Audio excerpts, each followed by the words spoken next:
Assalamualaikum warahmatullahi wabarakatuh. Alhamdulillah rabbil anbiya'i wal mursalin wa ala alihi wa sahbihi ajma'in. Allahumma salli wa sallim ala nabiyyina Muhammad wa ala alihi wa sahbihi wa man tabi'ahum bi ihsanin ila yaumiddin, amma ba'd. Muslimin dan muslimat rahimani wa rahimakumullah. Alhamdulillah, syukur kepada Allah Subhanahu wa taala pada pagi yang berbahagia ini, yang mana kita dapat menyambung kembali pengajian bacaan hadis-hadis yang terkandung di dalam kitab Riyadhus Shalihin, yang mana kita masih lagi berada pada tajuk yang berkaitan dengan orang yang sakit, yang berkaitan dengan orang yang telah meninggal dunia.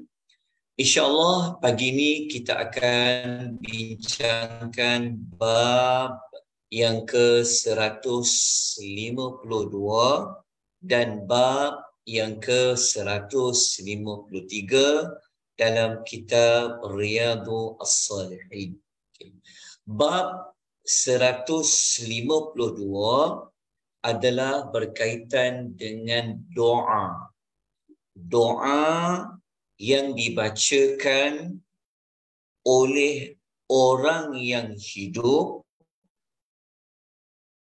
untuk si mati, dan doa orang yang hidup selepas kematian si mati.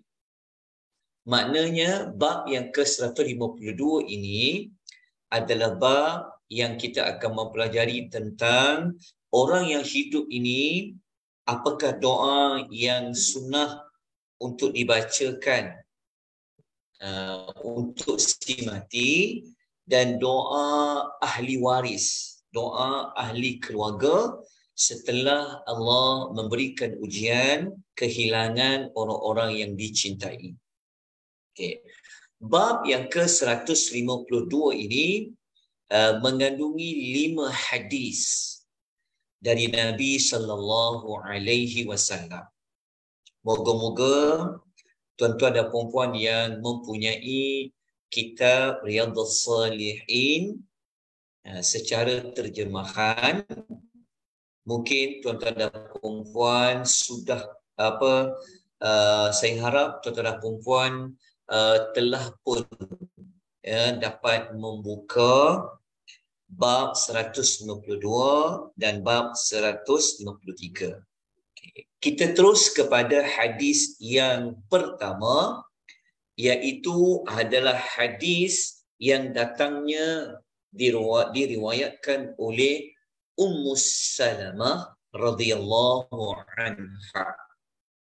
Yang mana Ummu Salamah radhiyallahu anha ini qalat, dia telah berkata, qala Rasulullah sallallahu alaihi wasallam, Rasulullah sallallahu alaihi wasallam telah bersabda, idza hadartumul marida awil mayyita, apabila kamu semua telah menziarahi orang yang sakit, ataupun kamu pergi menziarahi orang yang sudah pun meninggal dunia, faqulu khaira, maka kamu semua perlu ucapkan perkataan yang baik-baik.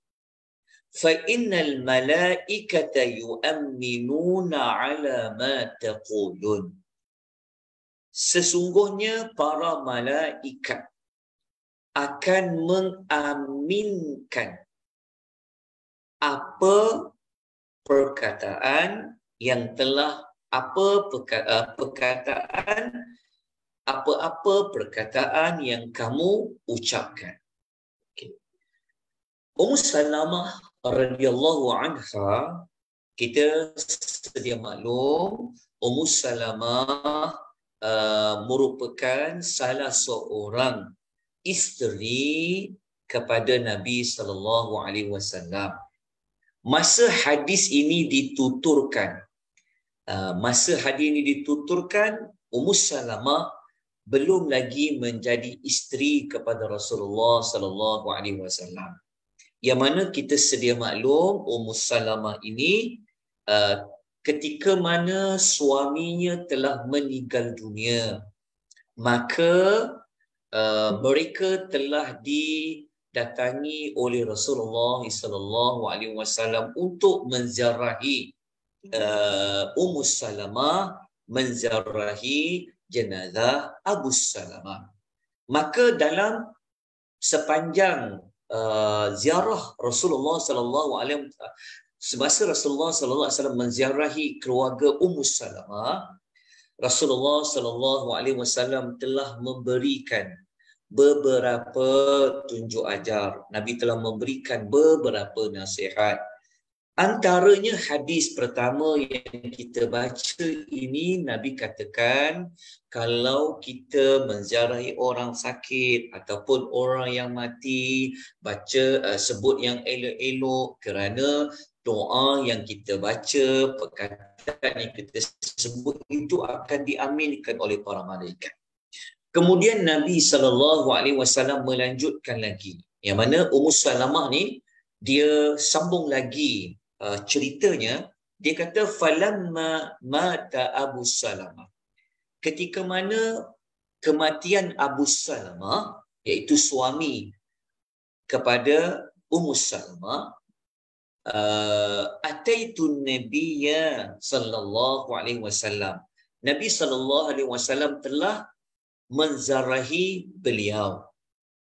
Okay. Kemudian Rasul sallallahu alaihi wasallam berkata, kemudian Ummu Salamah ni dia bertanya, dia kata, ya Rasulullah, wahai Rasulullah, inna Aba Salamata qad mata, sesungguhnya Abu Salamah ini telah pun mati. Maknanya Ummu Salamah ni, tuan-tuan dan puan ya, beliau telah berkata kepada Nabi SAW bahawasanya suaminya itu Abu Salamah telah meninggal. Ummu Salamah ni dia berkata seperti itu ketika mana Nabi SAW datang ke rumah beliau. Maka apakah nasihat daripada Rasulullah SAW setelah mengetahui bahawa suami Ummu Salamah telah pun meninggal? Maka Nabi SAW bersabda, quli, kamu kena cakap, kamu kena kata, Allahumma ghfirli walahu, ya Allah, ampunkanlah aku dan ampunkanlah baginya, wa a'qibni minhu uqba hasanatan. Kemudian Nabi SAW mengajarkan lagi, ucapkanlah, berilah ganti kepadaku yang lebih baik daripadanya. Okay. Maknanya Ummu Salamah ni beliau telah diajar oleh Nabi SAW untuk mengucapkan doa. Doanya apa? Yang pertama, minta ampun kepada Allah terhadap diri sendiri dan juga untuk suaminya yang telah meninggal. Ucapan yang kedua, Ummu Salamah perlu mengucapkan, berdoa kepada Allah, minta kepada Allah gantikan kepada beliau ganti yang lebih baik. Okay. Kemudian Ummu Salamah melanjutkan lagi perbicaraannya. Dia pun nak cakap lagi. Dia kata, Kalau kita baca di dalam hadis ini, faqultu, maka aku cakaplah. Maksudnya Ummu Salamah kata, lepas Nabi ajar aku macam tu, aku sebutlah seperti mana yang Nabi SAW telah ajarkan. Maka Allah memberikan ganti kepadaku yang lebih baik dari suamiku itu, iaitu Muhammad sallallahu alaihi wasallam. Okey. Kata Ummu Salamah, dia nak kata macam ni. Dia kata setelah dia ucapkan doa seperti mana yang Nabi ajar tadi, maka Allah Ta'ala kabulkan doanya dengan Allah menggantikan yang lebih baik daripada Abu Salamah yang merupakan suaminya yang telah meninggal dunia. Okay. Jadi hadis ini, yang pertama, kita kena tahu doa tu dulu. Jadi saya ulang kembali. Apakah doa yang kita boleh baca jika kita kehilangan mana-mana anggota keluarga kita? Bukanlah maksudnya hanya suami saja, tapi insan-insan yang kita sayang, yang kita kasihi, kita boleh baca doa ini.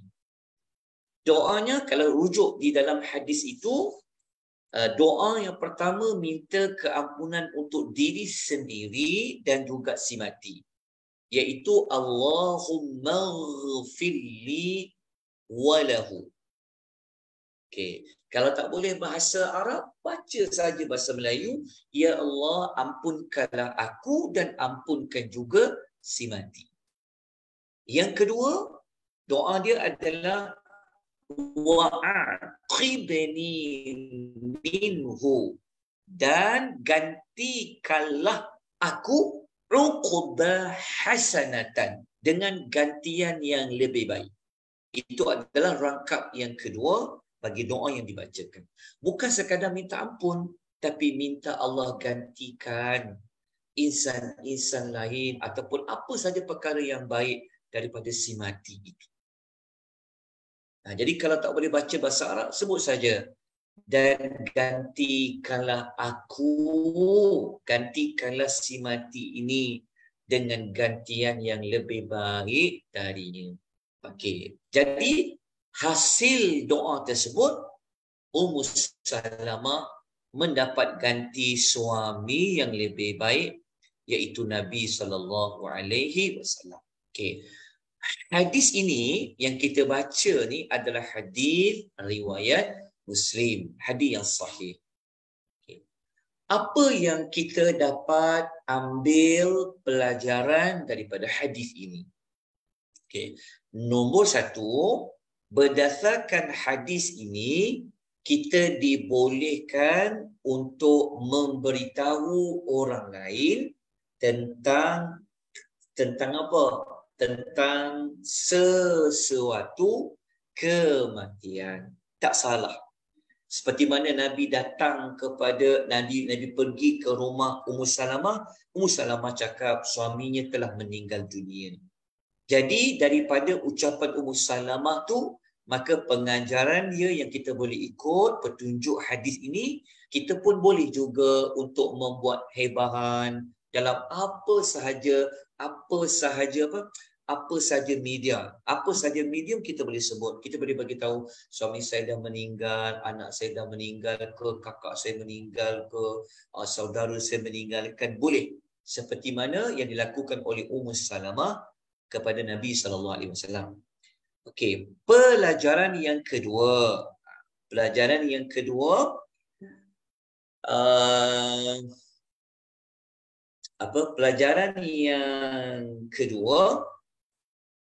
dalam hadis ini, kalau ada, maksudnya dalam hadis ini menunjukkan kepada kita kalau kita, maksudnya yang kedua adalah orang yang menziarahi keluarga ataupun waris yang telah meninggal dunia, maka hendaklah kita semua memberikan nasihat, memujuk memberikan kata-kata semangat kepada si mati, kepada waris ataupun kepada ahli keluarga tersebut. Kalau kita tengok ahli keluarga tersebut buat sesuatu yang salah, sudah pasti kita kena tegur. Kalau dalam hadis tadi, Nabi bagi nasihat apa? Nabi bagi nasihat, cakap, ucap yang baik-baik. Okey, kerana malaikat akan mengaminkan apa yang kamu ucapkan. Itu pelajaran nombor 2. Jadi kita pun apabila kita pergi ziarah orang yang sakit ataupun orang yang mati, kita boleh sampaikan maklumat ini kepada mereka. Kita kata, doalah banyak-banyak Kak. Ya, doakan dapat keampunan, doakan orang dapat rahmat. Contoh, kalau kita pergi kawan kita, kita kata pada kawan kita, kan, doa, sabarlah, doalah yang baik-baik untuk si mati. Okey. Pelajaran nombor 3. Okey. Kenapa Ummu Salamah ini Allah memberi ganti kepadanya yang lebih baik? Antara sebabnya bukan sekadar doa itu saja, tetapi Ummu Salamah ini dia redha terhadap ketentuan Allah Subhanahu wa taala. Sebab tu beliau beliau mengucapkan yang baik-baik dan beliau yakin kepada Allah Azza wa Jalla bahawa Allah akan memberikan ganti yang lebih baik. Bagaimana bentuknya, bila waktunya, wallahu ta'ala alam. Tapi kita minta saja kepada Allah, yakin kepada Allah bahawa Allah akan memberikan ganti yang lebih baik. Okey. Habis kita hadis yang pertama, kita nak lanjutkan pada hadis yang kedua. Okay, tapi sebelum tu, tuan-tuan boleh dengar tak suara saya? Ataupun tuan-tuan boleh memberikan maklum balas tak? Boleh gunakan audio tak? Salah seorang dari tuan-tuan dan perempuan? Okey Ustaz, okey jelas. Okey, boleh dengar. Alhamdulillah. Ya. Okey, kita lanjutkan dengan hadis yang kedua. Hadis yang kedua, hadis yang masih lagi perawinya, penyampai kepada hadis ini adalah Ummu Salamah. Yang mana Ummu Salamah ini dia mendengar Rasulullah sallallahu alaihi wasallam bersabda. Yang mana Rasulullah sallallahu alaihi wasallam bersabda, "Ma min 'abdin tusibu musibatun." Sesiapa di kalangan mana-mana hamba yang Allah timpakan musibah, fayaqulu, maka hendaklah dia mengucapkan. Okey, hadis yang kedua ni Nabi sebut siapa-siapa yang ditimpa musibah. Musibah dekat sini bukan hanya terpakai kepada musibah kematian saja, tak, secara umum. Musibah kematian ke, musibah kehilangan barang ke, musibah sakit ke, apa saja musibah, Nabi memberikan pesanan, fayaqulu, maka hendaklah ia berkata, inna lillahi wa inna ilaihi raji'un. Hendaklah orang itu berkata, sesungguhnya kami kepunyaan Allah dan sesungguhnya kami kepadanya akan dikembalikan. Okay. Ungkapan yang kedua, Nabi minta kita sebutkan, Allahumma jurni fi musibati. Ya Allah, berikanlah ganjaran pada musibah yang menimpa kita.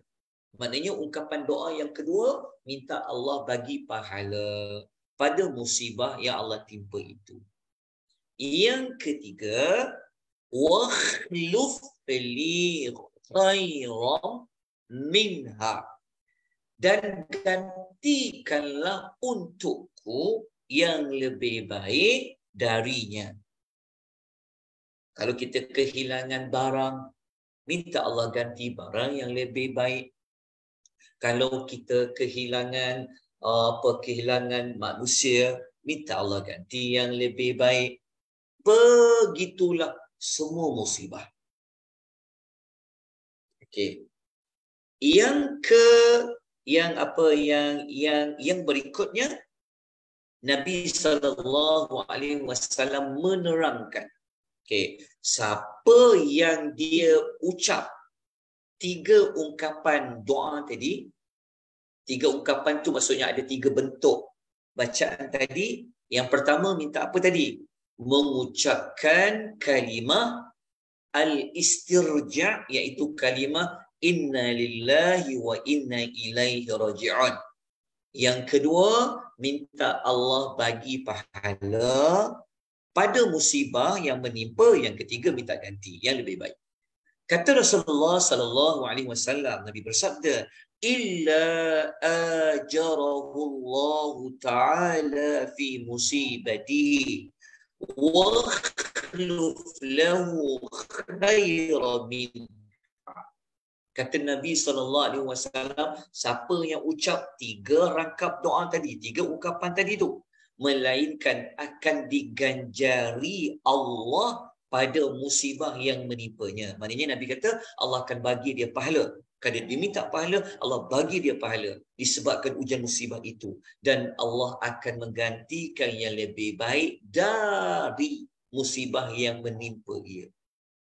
Ini kelebihan mengucapkan 3 ungkapan doa tadi. Kemudian Ummu Salamah ni, dia cerita lagi. Dia kata, falamma tufiya Abu Salamah qultu kama amarani Rasulullah sallallahu alaihi wasallam.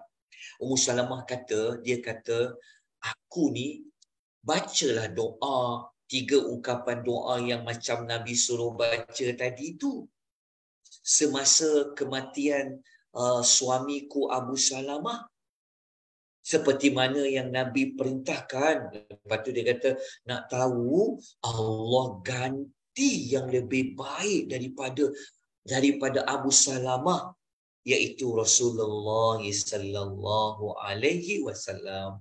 Riwayat Muslim. Okey, moga-moga tuan-tuan dan puan-puan dapat mempelajari dan dapat mengingati kembali, dapat mengukuhkan lagi 3 ungkapan, 3 rangkap doa tadi. Yang pertama, innalillahi wa inna ilaihi raji'un. Yang kedua, minta Allah bagi pahala. Yang ketiga, minta Allah ganti yang lebih baik. Hadis riwayat Muslim. Baik, daripada hadis yang kedua yang kita baca ni, apa yang kita boleh dapat pelajarannya? Apa dia punya pengajaran hadis? Nombor 1, mestilah daripada hari kita dapat belajar, walaupun musibah tu kita tak suka, betul tak? Tak ada orang suka ditimpa musibah. Tetapi berdasarkan hadis ini, kita tetap kena memuji Allah. Cara kita memuji Allah adalah dengan kita mengembalikan, menyandarkan musibah itu kepada Allah Azza wa Jalla. Betul kita kata inna lillahi. Baik. Pelajaran yang kedua, dari hadis ni kita dapati orang yang beriman ni, okey, dia akan minta ganti kepada Allah, ganti yang lebih baik. Sebab tu kita kena yakin pada Allah. Allah Subhanahu wa taala boleh memberikan kita yang lebih baik. Ada hikmah dia. Kenapa Allah datangkan musibah itu? Kan mungkin kita ditimpa kesakitan, kan? Sakit, minta Allah ganti kesihatan yang lebih baik. Kita tak tahu kesihatan tu macam mana Allah bagi lebih baik. Tapi yang pasti, minta kepada Allah, yakin kepada Allah Azza wa Jalla. Janganlah tak minta pahala, jangan tak minta ganti, minta. Baik, yang ketiga, kita dapat belajar dekat sini betapa ambil beratnya ataupun betapa pedulinya para sahabat, seperti mana Ummu Salamah adalah sahabiyah, dalam mereka mengikuti apa yang Nabi perintahkan. Sebab tu orang dulu di kalangan para sahabat, kalau Nabi ajar, mereka ikut. Nabi suruh, mereka buat. Seperti mana yang dilakukan oleh Ummu Salamah radhiyallahu anha. Itu pelajaran salah satu daripada 3 pengajaran daripada hadis yang kedua. Baik. Setakat ni boleh ikut, tuan-tuan dan puan? Boleh ikut, Ya, InsyaAllah, Ustaz. boleh. Jelas suara saya? Boleh dengar? Boleh dengar, cuma lagging saja. Lagging tu macam mana lagging? Videonya dia lagging, dia ada lambat. Lambat. Tapi suara okey. Yang lain-lain sama juga ke menghadapi masalah sama? Yang lain-lain videonya macam mana, selari dengan suara ke? Okey je, Ustaz. Okey. Kemungkinan Saya. juga internet saya yang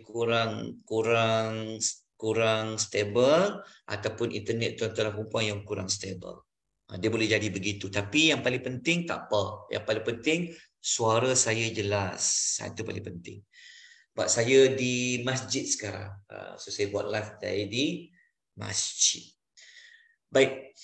Kita pergi kepada hadis yang ketiga. Hadis yang ketiga. Okay. Hadis yang ketiga adalah datangnya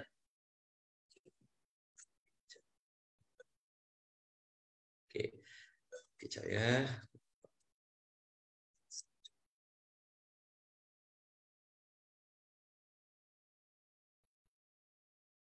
Dah jelas. Kejap ya. Bateri saya ni dia. Okey, alhamdulillah. Baik, kita pergi kepada hadis yang ketiga ya.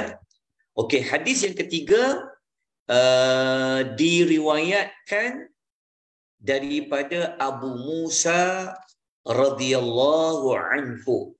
Okey, daripada Abu Musa radhiyallahu anhu.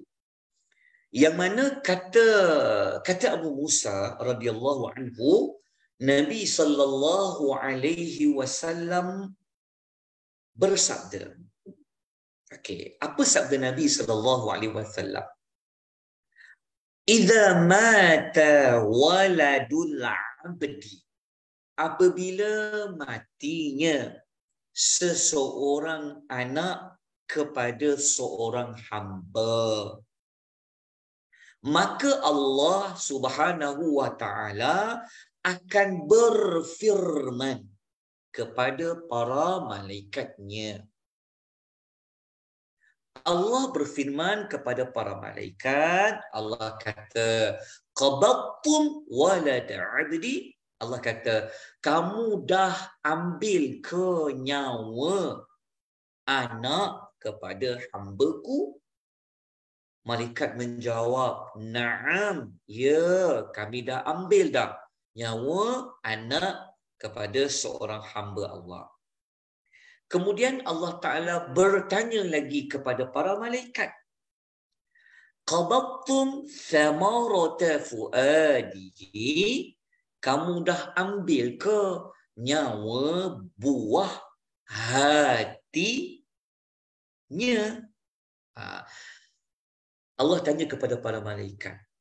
Kali kedua Allah tanya, kamu dah ambil ke nyawa buah hatinya? Buah hatinya ia merujuk kepada, kalau kita ikut konteks hadis ni, merujuk kepada anak kepada seseorang. Allah memanggil anak kepada seseorang itu adalah dengan istilah buah hatinya. Thamarata fuadihi. Kemudian para malaikat jawab, na'am, ya, kami dah ambil dah nyawa buah hatinya. Allah Ta'ala bertanya lagi kepada para malaikat, famadza qala abdi? Kalau macam tu, hamba-Ku itu, apa reaksi dia Dia cakap apa yang dia ucapkan setelah kamu telah mengambil nyawa anaknya, nyawa buah hatinya. Malaikat menjawab apa yang ditanya oleh Allah. Malaikat kata, hamidaka. Mereka itu telah memuji engkau. Wastarja'a, dan telah mengucapkan ucapan istirja.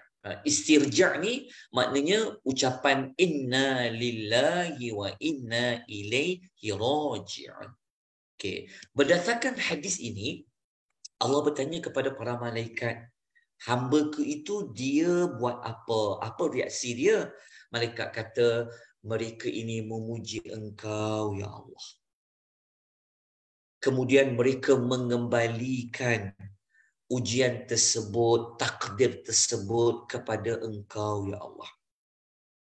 Kemudian apa lagi yang berlaku? Maka Allah Ta'ala berfirman lagi kepada para malaikat. Ibnu li'abdi baitan fil jannah. Allah kata kalau macam tu, reaksi dia sangat baik, dia puji aku, dia mengucapkan inna lillahi wa inna ilaihi raji'un, kata Allah, binakan, buatkan untuk mereka itu sebuah rumah di dalam syurga. Kemudian rumah yang dalam syurga itu namakan ia dengan Baitul Hamdi, rumah pujian. Hadis yang kita baca yang ketiga ini adalah hadis riwayat At-Tirmizi yang status hadisnya adalah hadis hasan li ghairihi. Okey. Jadi hadis yang ketiga ini, apa yang kita dapat pelajari? Di sini ada satu lagi doa yang perlu kita baca. Bukan sekadar doa inna lillahi wa inna ilaihi raji'un. Kita juga perlu mengucapkan puji-pujian kepada Allah. Bentuknya macam mana?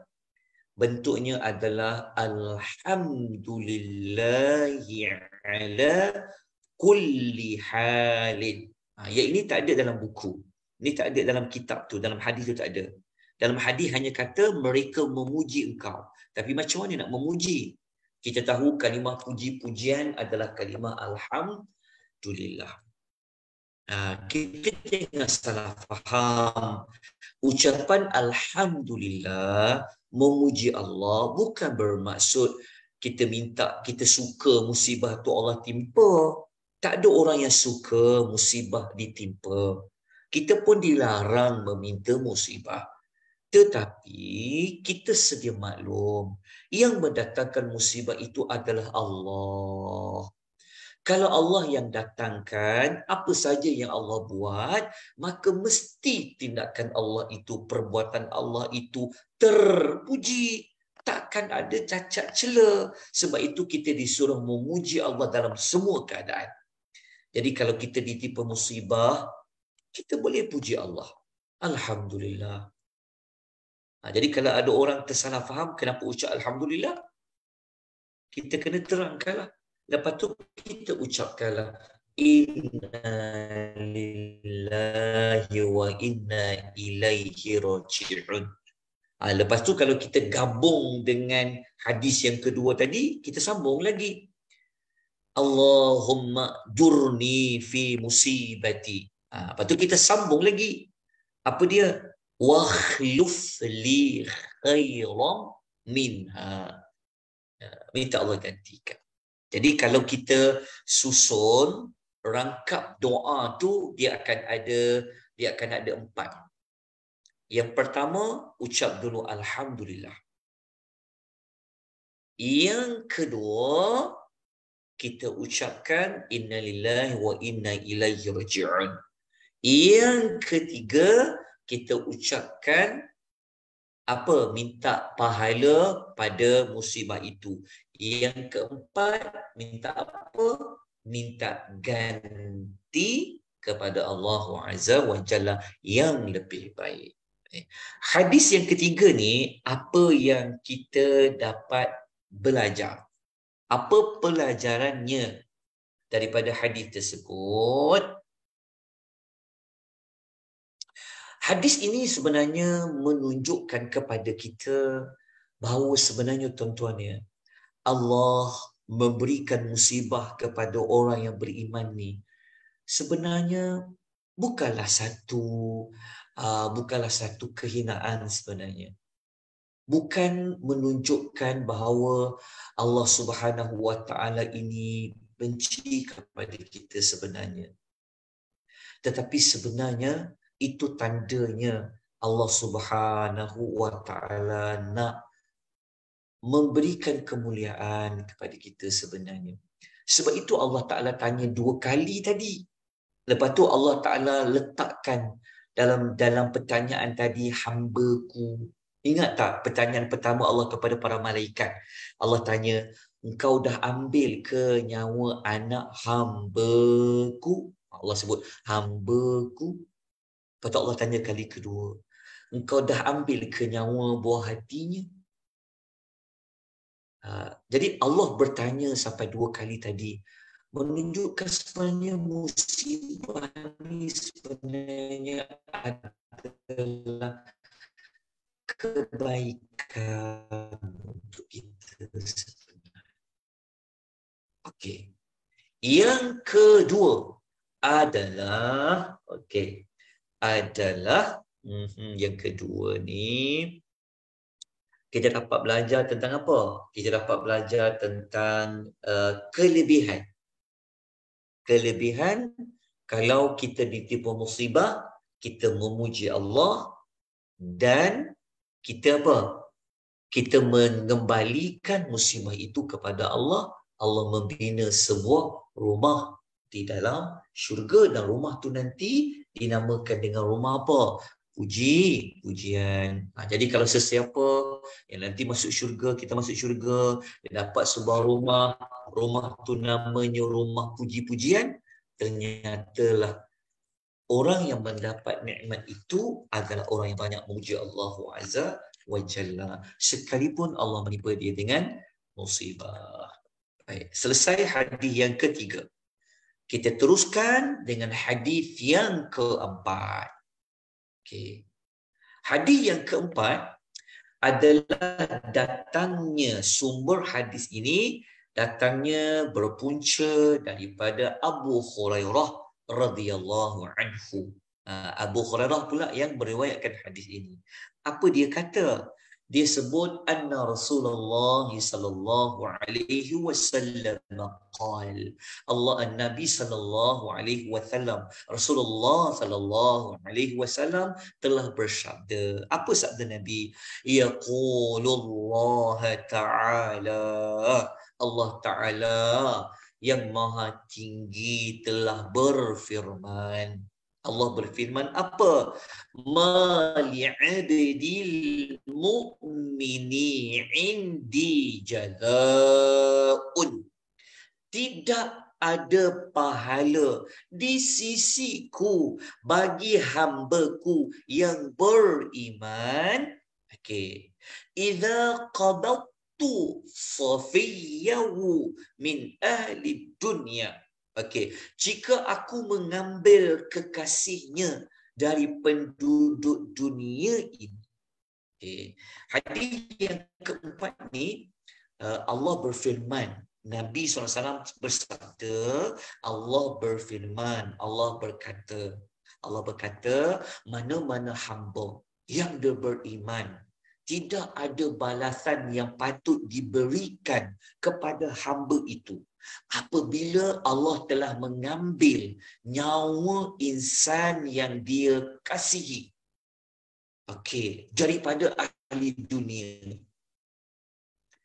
Summah tasabahu. Kemudian dia mengharapkan ganjaran pahala atas ujian itu, illal jannah. Allah memberikan ganjaran pahala apa? Al-jannah, iaitu syurga. Hadis riwayat Al-Bukhari. Maknanya apa?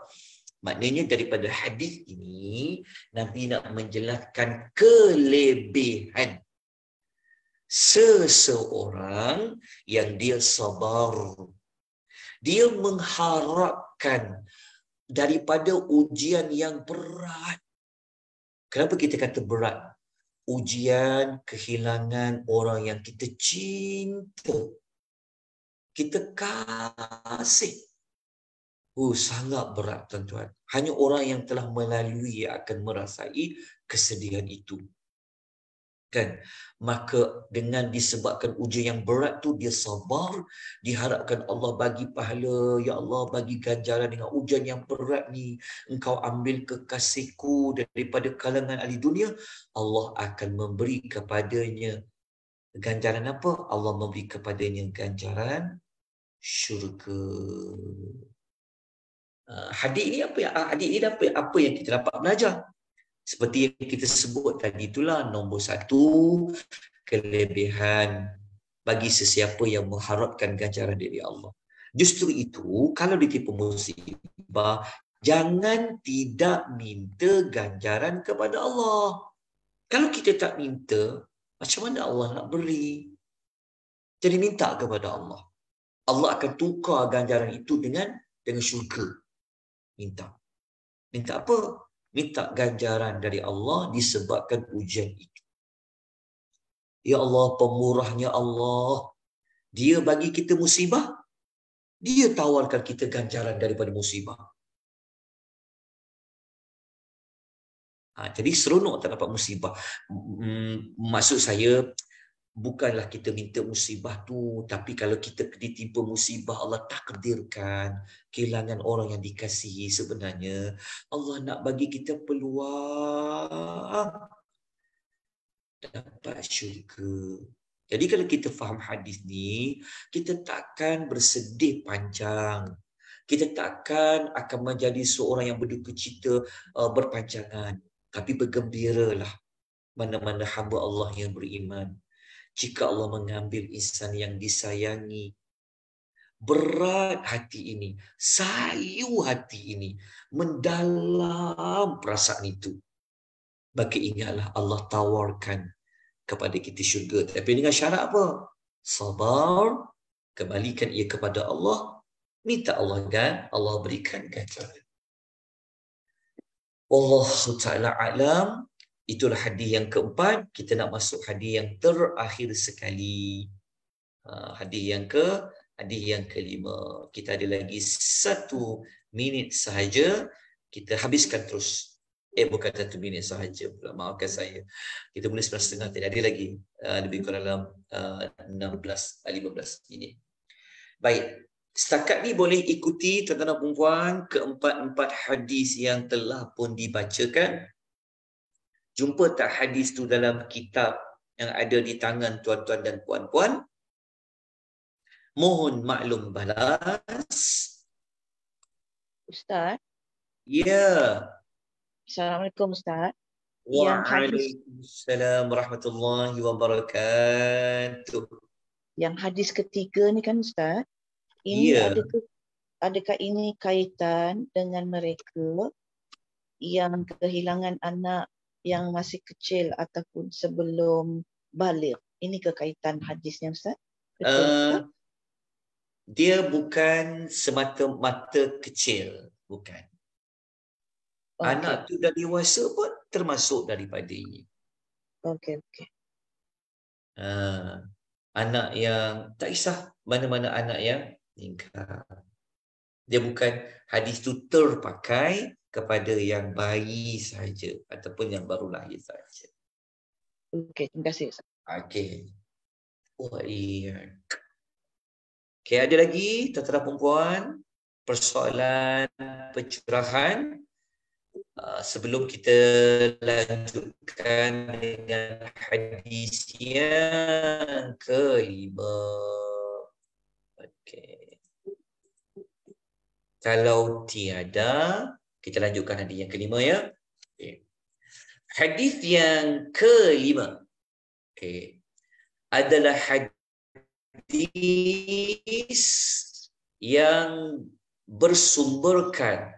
Datangnya hadis ini yang kelima ni adalah dari Usamah bin Zaid bin Harithah radhiyallahu anhuma. Ini daripada Usamah. Usamah ni siapa? Usamah ni anak Zaid. Zaid anak angkat Rasulullah sallallahu alaihi wasallam. Nabi sayang sangat macam anak sendiri Zaid ni. Maka apabila Zaid dapat anak namanya Usamah, maka Usamah ni menjadi cucu kesayangan Rasulullah sallallahu alaihi wasallam. Maka cucu Nabi yang menjadi kesayangan Nabi Usamah ni, anak kepada Zaid bin Harithah ini, dia pun cakap,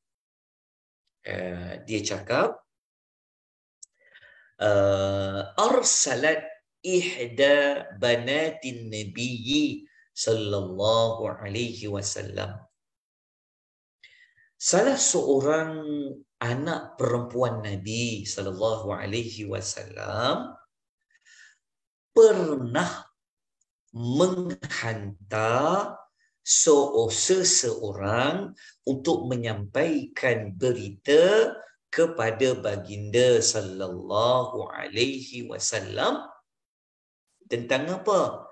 Wa tukhbiruhu anna sabiyyan laha aw ibnan fil mauti, bahawa anak kepada anak perempuan baginda Nabi sallallahu alaihi wasallam itu telah meninggal dunia. Maknanya apa? Maknanya cucu Rasulullah sallallahu alaihi wasallam lah. Nabi kan ada anak perempuan. Jadi salah seorang anak perempuan Nabi ini, dia ada anak. So anak dia tu sebenarnya telah meninggal dunia. Jadi anak Nabi ni dia nak bagi tahu kepada Rasulullah, hantarlah orang pergi bagi tahu. Sebab zaman dulu mana ada WhatsApp kan, mana ada telefon, maka hantar orang pergi bagi tahu. Jadi ketika orang itu datang kepada Rasulullah menyampaikan pesanan salah seorang puteri Rasulullah sallallahu alaihi wasallam, maka Rasulullah sallallahu alaihi wasallam menitipkan satu kata-kata, satu ucapan. Ucapan ini tuan-tuan, ia sebenarnya juga merujuk kepada kalimah ataupun ucapan ta'ziyah. Ta'ziyah. Kalau kita nak ucap ta'ziyah, tulis ta'ziyah sahaja. Kita kan selalu kata salam ta'ziyah lah. Kita kata ta'ziyah ya awak. Kita kata ta'ziyah tu perbuatan memberikan hiburan. Perbuatan memberi, memujuk. Jadi janganlah hanya kata ta'ziyah je. Tapi kita kena titipkan nak cakap apa dekat perbuatan takziah tu. Ambil hadis ni, tiru macam Nabi. Sebab Nabi dia tahu bahawa cucunya dah meninggal dah, tapi Nabi tak dapat nak pergi menziarahinya. Nabi mengirimkan ucapan takziah. Nabi kata irji' ilaiha. Nabi kata kau kembali kepada putriku itu. Pergi kepada dia, fa akhbirha, bagi tahu kepada dia. Bagi tahu kepada dia. Ni kita ambil daripada hadis ni, kita boleh jadikan sebagai ucapan takziah tu. Apa dia? Bagi tahu kepada dia anna lillahi ta'ala. Sesungguhnya bagi Allah ini ma akhadha wa lahu ma a'ta. Apa yang diberikannya dan segala Nabi kata kepada lelaki itu, Nabi kata balik beritahu kepada puteri aku, cakap kepada dia sesungguhnya bagi Allah ni, maksudnya sesungguhnya Allah ini mempunyai hak, Allah ni berhak mengambil dan memberikan. Faham tak? Maksud dia, Nabi nak kata kepada puteri dia, anak dia meninggal ni sebenarnya adalah kepunyaan Allah. Maka Allah Ta'ala ini, sekejap saya dengar suara ni. Minta tuan-tuan jaga audio tuan-tuan dan perempuan.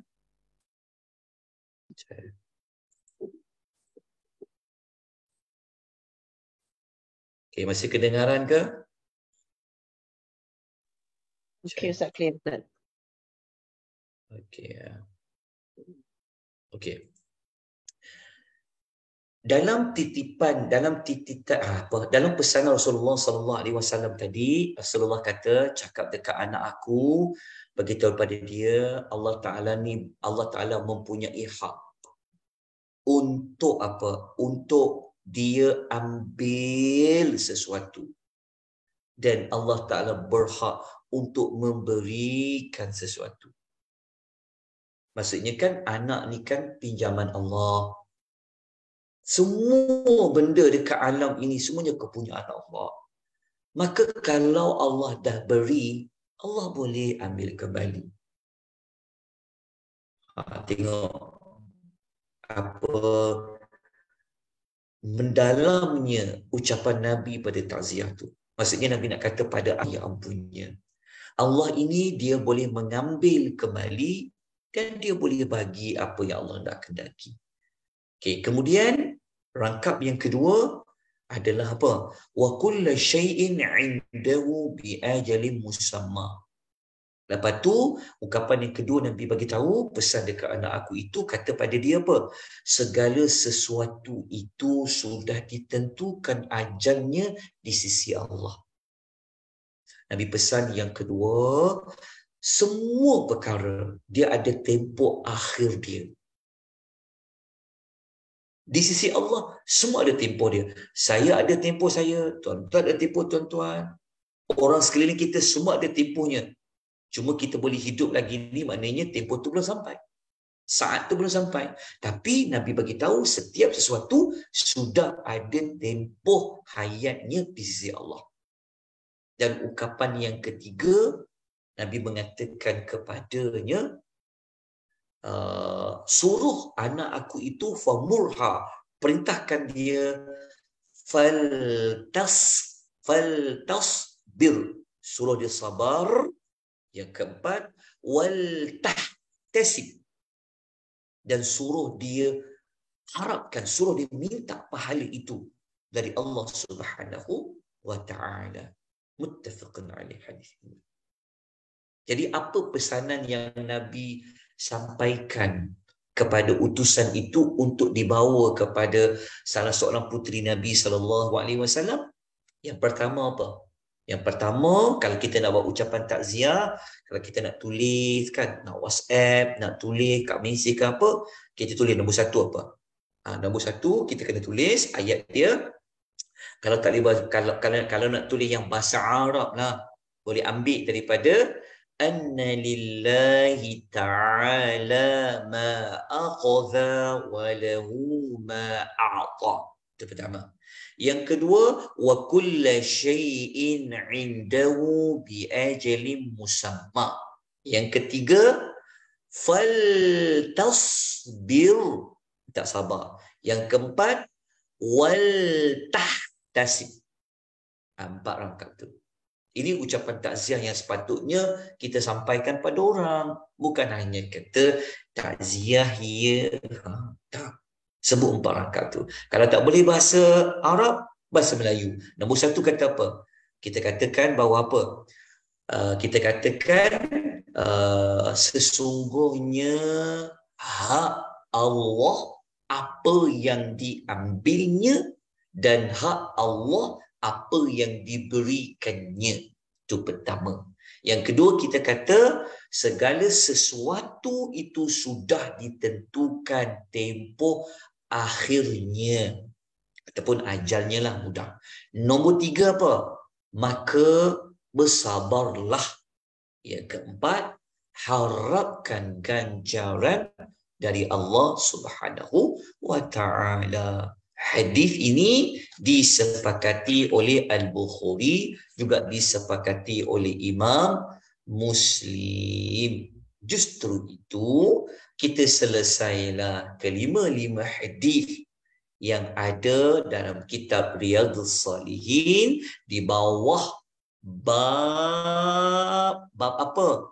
Doa yang kita bacakan untuk si mati dan doa yang kita ucapkan untuk diri kita sendiri sebagai waris, sebagai ahli keluarga. Dan juga sebenarnya dalam hadis ini juga adalah ucapan ta'ziyah yang hendak kita ucapkan kepada sesiapa yang ditimpa kepadanya musibah seperti kematian di kalangan ahli keluarganya. Wallahu ta'ala a'lam. Ada 3 minit lagi. Tuan-tuan perempuan, ada sebarang persoalan? Jelas tak hadis yang kelima tadi? Assalamualaikum Ustaz. Apa khabar Ustaz? Lama tak jumpa kita. Assalamualaikum warahmatullahi wabarakatuh. Ya, Puan Masyiltah. Saya bukan nak tanya yang topik mengenai hari ini Ustaz, tapi mengenai ni yang puasa Arafah ni. Kita semua tahu yang kita bermula puasa Arafah ni selama 9 hari kan? Cuma nak tanya Ustaz, apakah beza fadilatnya? Kita tahulah yang last 3 days tu memang itu kita banyak fadilat dia kan?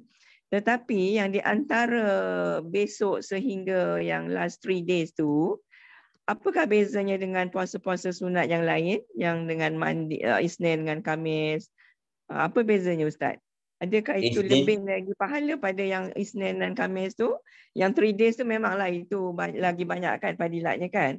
Pahala yang setahun sebelum dan setahun selepas, itu memang kita tahulah. Tetapi saya nak tanya yang sebelum itu tu, kalau kita bermula daripada besok hingga yang sebelum 3 hari tu. Sebelum besok. Kan kita besok mula dah hari Arafah. Besok ke lusa ke kita mula? Sorry, bukan besok. Ya Allah. 20 hari bulan. Kan kita mula. Ya, 20. Kita mula 20 hari bulan. Ya, ya. 20 nak tanya. 9 Zulhijjah. Ya.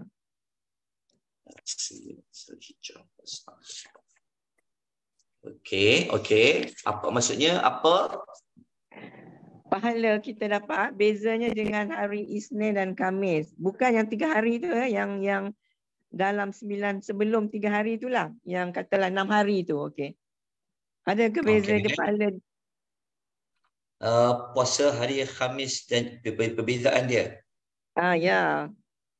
Bukan yang 3 hari tu memanglah kita tahu fadilat dia dah kan, yang hari Arafah punya puasa sunat tu. Sebelum tu, yang 6 hari sebelum tu. Ada tak beza dia?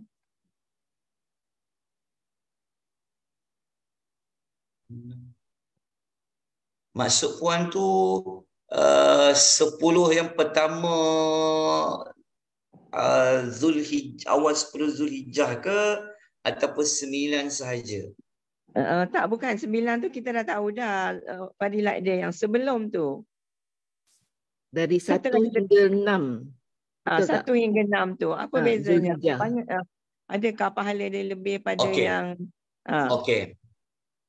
Ya, okey. Yang pertama, jika kita puasa 9 Zulhijjah sahaja, iaitu pada hari Arafah tu, kita mengetahui Allah menghapuskan dosa selama 2 tahun lah. Setahun sebelum dan setahun selepas. Okey. Kemudian berpuasa ataupun bukan puasa je, apa sahaja amal ibadat yang kita lakukan pada 10 hari pertama bulan Zulhijjah itu, amal itu lebih baik daripada maksudnya amal yang paling baik berbanding dengan hari-hari yang lain. Okey okey. Lebih baik daripada orang yang berjihad. Okey okey. Kita dulu pernah bentang tajuk kelebihan bulan Dhul Hijjah. Ya ya. Zulhijjah. Itu ke soalan je ke? Ya, betul lah juga. Ya, okey lah tu. Yalah, maksudnya bukan saja puasa lah kan. Apa-apa ibadah yang kita buat lah kan. Okey, kejap. Saya tunjukkanlah dia punya nota yang lama tu. Tak apa, soalan tu ni.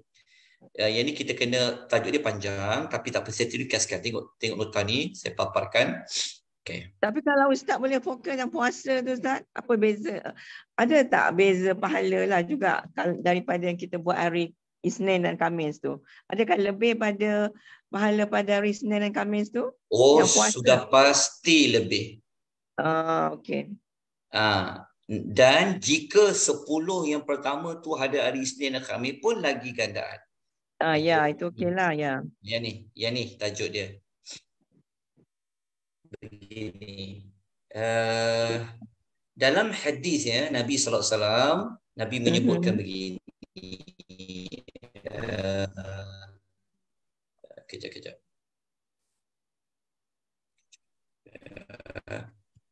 Dia punya amal dia kejap. Kalau puasa 3 hari yang Isnin Khamis tu, kelebihan dia sudah pasti tak sama macam 10 hari pertama bulan Zulhijjah. Ni hadis dia. Saya tunjukkan supaya tuan-tuan lebih jelas lagi. Ni boleh dapatkan nota ni ya, 10 awal bulan Zulhijjah ni. Ayat ni. Yang Nabi kata apa? Nabi sabda tidak ada amal salih. Puasa ke, zakat ke, apa saja amal salih hubungan dengan manusia ke yang lebih dicintai oleh Allah daripada beramal di hari-hari yang 10 ini. 10 ini maknanya bermula 1 Zulhijjah sampai 9 Zulhijjah itu termasuk Allah, putus lah Ustaz. Assalamualaikum Ustaz. Putus dah. Ustaz putus kan? Apa kita tunggu je Ustaz masuk balik? Tadi line was bad. Ya. Ustaz minta maaf. Okey. Dapat tadi jawapan Puan Masyidah? Ya tak, yang last few minit ni tak dapat lah Ustaz. Apa Ustaz ada cakap tadi? Oh, yelah maksud dia kejap. Line putus lah. Line terputus. Saya guna hotspot ni. Okey, yang ni. Nabi nak cakap amal yang kita buat pada 10 pertama bulan Zulhijjah ni dia lebih baik daripada hari-hari yang sebelum 10 pertama bulan Zulhijjah. Dia punya nilai dia sekalipun kita berperang di jalan Allah tak boleh lawan amal 10 awal bulan Zulhijjah tu. Okey. Dia punya besarnya. Bermakna puasa Arafah tu digandakan lagi lah. Sebab apa? Sebab dah dapat 2 tahun tu. Duduk pula pada 10 awal pertama bulan Zulhijjah. Lepas tu pula Zulhijjah ni pula salah satu bulan-bulan haram. Ya. Yes. Begitulah. Wallahu a'lam, setakat saya tahu. Okey. Terima kasih Ustaz. Terima kasih. Sama-sama. Wa iyyakum. Okey. 10:36.